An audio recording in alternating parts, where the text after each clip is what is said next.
Boys, they did it. Empty out the bathtub, return the toaster to the kitchen counter where it belongs. The Seattle Seahawks had a good draft. Pete Carroll, John Schneider didn't completely mess up this year, and it was great to see. Now, let's start off with a little bit of a recap of the happy times. Pick 9, first round, Charles Cross. The Seahawks take who everybody thought they should, and look at that, everyone's happy. Second round, day 2, we take Boye Mafe, a high upside, incredibly athletic pass rusher. I like the pick. Pick 41, a bit confusing in the moment, Kenneth Walker III. However, now I have had to do very little mental gymnastics to like this pick because we have learned that Chris Carson ain't looking too hot. A lot of uncertainty about Chris Carson, a lot more uncertainty than I thought that there was. I kind of took the no news is good news approach, but apparently no news is terrible news for Chris Carson.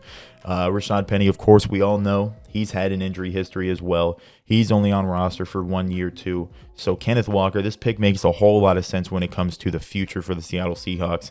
And I'm not mad at it. In the moment, I was confused and disappointed we didn't get Andrew Booth.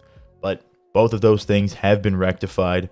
Third round, we go and take Abraham Lucas, another offensive lineman, very good tackle prospect. We got 2 good tackles doubling up on the offensive tackles. And then day 3 comes around, and boy, was it a pretty gosh darn good day for the Seattle Seahawks. We get 4th round, pick 109, Kobe Bryant. One of my favorite players in the entire draft, not because of how good he is at football, but because of his name, Kobe Bryant, named after the late great basketball player, one of the best basketball players ever, rest in peace. Corner out of Cincinnati. He played across from Sauce Gardner basically his entire college career, which had to suck because quarterbacks did not want to go to Sauce Gardner's side, so he got a lot of work, but he did well. He racked up 10 interceptions, over 30 pass breakups. But the most impressive thing to me is the fact that this man played 9 games with a cast on his fractured right hand. That is the most Kobe Bryant-esque thing to do, and I love it. And guess what? We got him. But that's not all. Of course, Kobe Bryant could be a guy that if we need him to, he could come in and probably start some games and hold his own quite well. But that's not the most intriguing pick of the day, in my opinion. I believe with our first 5th round pick, we take Tariq Woolen, corner out of Texas San Antonio, something or other. I don't even know what college it is. However, I couldn't care less what college this man went to. This man is 6'4", ran a 4.26 40. Need I say more? If that's not enough for you, let me not even bring up anything about his stats or his production or anything he did in college. Let me just tell you. You know who else the Seattle Seahawks drafted in the 5th round who happened to be a corner? His name rhymes with Richard Sherman. It's Richard Sherman, if you couldn't tell. But Richard Sherman did not run a 4.26 40. Tariq Woolen, I thought he'd be gone by the 5th round pick. I thought we'd have to take him in the 4th, but boy, did we do very well, doubling up once again on corners.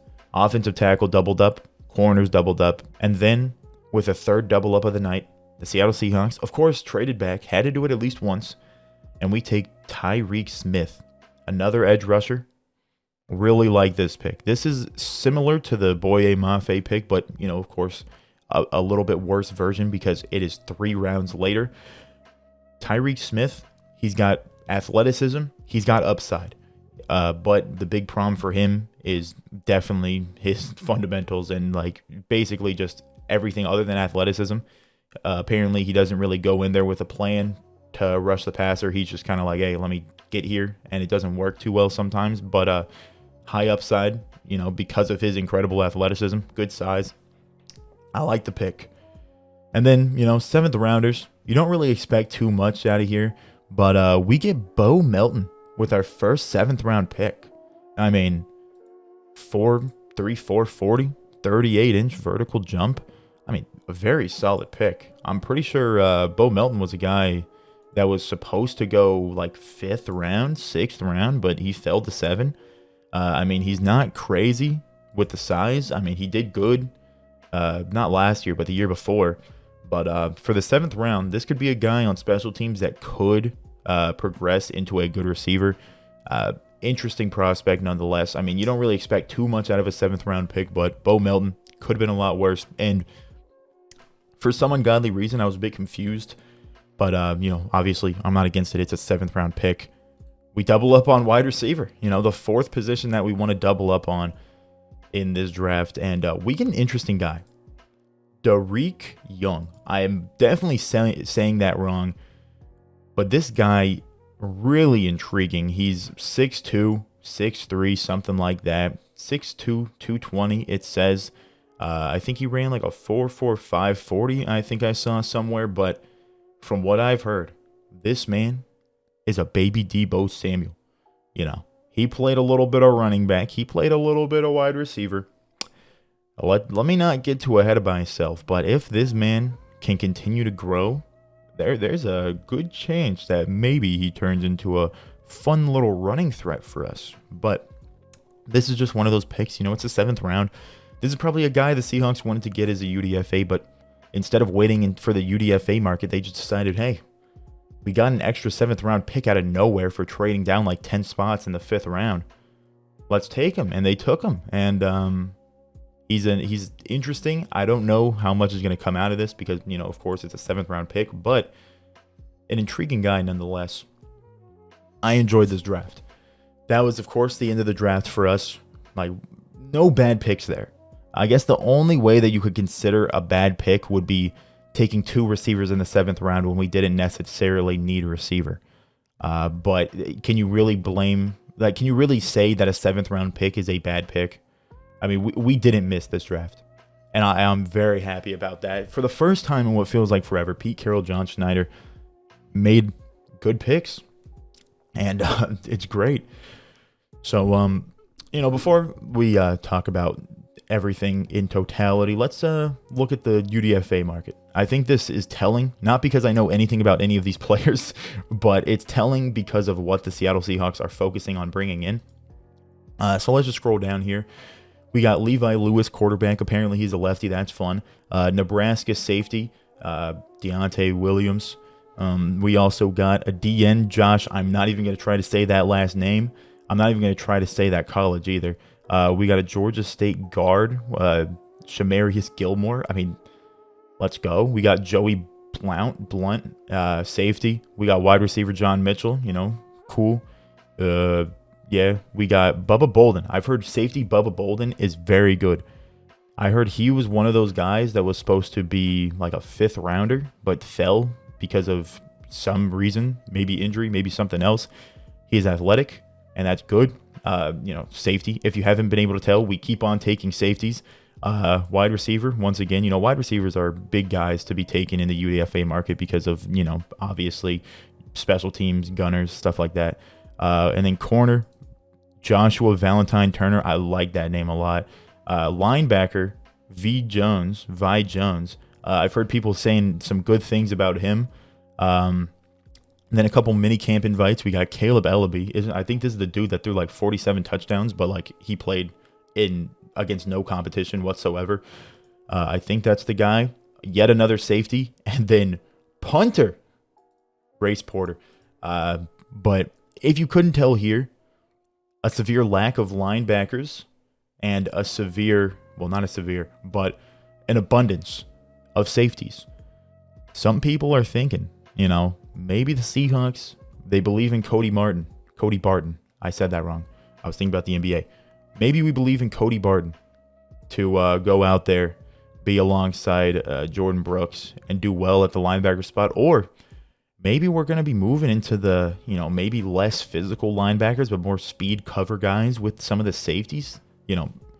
There's a lot of things that could be done here, but the Seahawks did not seem to prioritize interior linebacker in a very good interior linebacker class. It's an interesting showing from the Seattle Seahawks, but, these are UDFAs. Are they really going to do anything? Maybe Bubba Bolden. That's an interesting pick. I think he could actually do something. That could be cool. Lefty quarterback, throw him in the preseason, let him have some fun.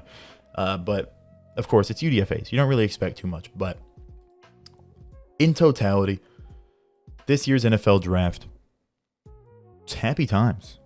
We can't be mad at this draft as Seahawks fans. I don't even think we could be at all disappointed. This is a great draft compared to what we've done in the past. Passing on Creed Humphrey, drafting LJ Collier for some ungodly reason, drafting CJ Procise, all the weird things the Seahawks have done. This was not a draft that had any of that.